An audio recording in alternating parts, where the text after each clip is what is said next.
A potato flew around my room. Hello everyone, it's Charlie, and in this video I'm going to be describing characters using Frank Ocean songs. I don't know if you guys could tell from the other videos, but I'm a huge Frank Ocean fan. I started listening to him maybe when I was in like 7th or 8th grade, and I mean it's been a long time since then, so it's like a never-ending, obsession. I don't know, it's kind of weird, but yeah, I thought this would be a really cool idea. If you guys think I forgot any of the characters or like I missed any characters that you guys wanted to hear, let me know in the comments. And also maybe Frank Ocean is your cup of tea. If you wanted me to do this with another artist and use their songs, also let me know in the comments. And yeah, I thought this would be a cool idea, and I'm excited to, show you guys what I did. The first character I'm going to be describing is Edward from Twilight. Now, I know one of the previous videos I said that I haven't watched all the movies and I haven't read the books. Therefore, I consulted with the biggest Twilight fan that I know, aka my girlfriend. And I had her tell me more about this character. And from what I watched in the first film and, what I heard from her, what kind of stood out to me was his love for Bella and his intense love and his unique way of loving. And I thought that was perfectly symbolized in Godspeed by Frank off the Blonde album, the second to last track, I believe. And just everything about the track. I mean, the vocals are beautiful. Obviously, Frank always delivers with his vocals, but just the lyrics. I feel like the opening lyrics is a perfect match for Edward. I'll always love you how I do. That how I do line. I mean, I don't know if, boyfriends do this often, but I don't sneak in my girlfriend's house to watch her sleep, at least not every night. So, just that unique way. I know obviously Edward isn't human, so they have their own way of life, and they feel things differently, they do things differently, but just that unique way and that intense love. I feel like that intense love is a reoccurring theme in some of these characters I'll be talking about, but I thought that song and the character perfectly matched. Next character I'll be describing is Elizabeth from Pride and Prejudice, Elizabeth Bennet. And I haven't had the pleasure to read a book yet. That's definitely on my reading list. But I watched the movie. It was recommended by my girlfriend once again. But I love the movie and I love the character as well. Very unique character. I loved how she contrasted from, everyone else and, in her story, I guess you could say. And the song that I picked for her was Pink Matter off of Channel Orange, one of my favorite albums. I want to say is the 15th track. I don't know why that number came to my head, but I think it's 15. It's right there sitting on my, shelf. I should probably check or whatever. But if I'm wrong, I'll probably just put it on the screen. But Pink Matter, beautiful song, and I feel like it does justice for the beautiful character as well. Frank talks about I'm probably butchering these lyrics as well, but is the woman just a container for the child? Is his brain just a container for the mind? Things like that. Like Frank suggests common ideas or ideas that should be questioned about. And I feel like this is a perfect representation of Elizabeth's character. She doesn't take the answer that she's told to be taken. Instead, she creates her own answer and she has her own mentality. And she's so different from everyone else. Not even the women, even the men in her situation. She's so different, and her way of thinking is so different and advanced. And I think that's what's so beautiful about this character. How, you can see everything around her, and you can see what everyone around her is doing, and how she's different from that. And I feel like this song, with Frank's lyrics, with Frank's propositions, I guess you could say, how I saw at least a parallel with the song and her character as well. I mean, beautiful song as well. I know I said that a couple of times, but Andre 3000, perfect feature, beautiful feature, and who doesn't love a Dragon Ball Z reference in music as well? So yeah, for his next character, I think it's a little bit different than the other ones. At least I'm gonna be describing the character, at least how I think, after the events of the book or the story. So this character being Ponyboy Curtis. I've expressed how much I love the Outsiders book and how nostalgic it is for me. But I don't know why this song, I believe, will be like the perfect soundtrack for Ponyboy after the events of the book. It ends off with, Ponyboy going back to school and having the whole case, the whole situation, obviously the fallout with his brothers, but they rejoin and it builds like a stronger bond. And the song that I see for to be Pony's soundtrack is Forrest Gump by Frank. And Forrest Gump, the second to last song off the Channel Orange album. I don't know what it is. I mean, maybe it's those first like opening lyrics. I want to see your pom poms from the stands. My lips and my fingertips, they burn from the cigarettes. Obviously, we know Ponyboy being a greaser. Greasers love to smoke.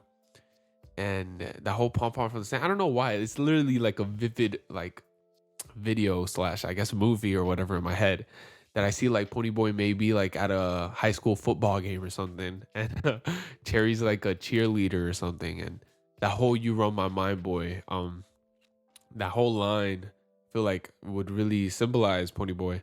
We see in the Outsiders how that's kind of what separates Pony from the other greasers. Like he has different interests. He's in his head a lot. He likes movies, he likes books, and all the greasers care about is claiming their land, brotherhood, other stuff. And I feel like that's kind of perfectly symbolizes Pony.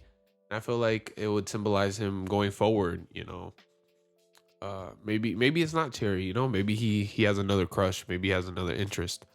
But I don't know why Forrest Gump. I mean, it would be cliche if I picked Forrest Gump for Forrest Gump, but I really did see this vividly in my head, so I thought it would be a perfect, match. The next character I'm going to be describing, and I was actually pretty excited for this one, will be Tyler from Fight Club. And I mean, we all know Fight Club. We all know the rules of Fight Club. But the song that I picked for him was Nights by Frank. And Nights being one of Frank's more famous songs due to the infamous beat switch in the middle of the song. And funny enough, that beat switch is what made me pick Nights for Tyler. I mean, the duality in the character as well as in the song, that's what I saw as a perfect parallel, Nights, that beat switch in Nights being that halfway point of the whole album, essentially, not even the song, but the whole album, the whole duality of the album as well. Frank loves talking about how I got two versions of the album. Endless, Blonde, you have Blonde with an E, Blonde without an E. Just so much duality present in this project, and I feel like this project could be summed down to this song if we're just using songs, and just how that beat switch perfectly splits the the 1 hour album into 30 minutes. That beat switch happens around the 30-minute mark, and how the first half of Blonde sounds totally different from the second half of Blonde. Just like if we go back to the core of the song, the first half of the song doesn't sound like the second half of the song. And that duality that Frank brings with Nights, and he brings it with Blonde as well. But I felt like that perfectly represented this character, Tyler, and the duality that this character has. I don't want to talk too much about this character, just in case if you haven't seen Fight Club. I know I said everyone knows what it is. I feel like everyone does know what it is, but maybe they haven't watched it. Love it. Love this character. Very surprising. That's why I kind of don't want to talk about it. But if you haven't watched the movie, watch it. Maybe analyze this character a little and listen to Nights. I mean, the first half of Nights compared to the second half of Nights, and then Tyler compared to Tyler, if that makes sense. The last character I'll be describing, maybe on purpose, is one of the more popular ones. It's everyone's favorite Defense Against the Dark Arts teacher, Professor Snape. And I mean, to start off, what a beautiful character. Obviously, that whole layers to a character that a story could bring, and literature could bring, and a movie could bring. And just I feel like Snape is a perfect representation of that. That strong wall up at front that kind of holds you back from seeing what's truly inside, and the inner core. And I feel like Snape perfectly embodies this, and the song that I picked for this is kind of describe that inner core, that Snape that we learn and we see towards the end, and that's Ivy by Frank, off the Blonde album. And I feel like that inner core, that inner love that he has for Harry's mom, and how beautiful that song really represents it.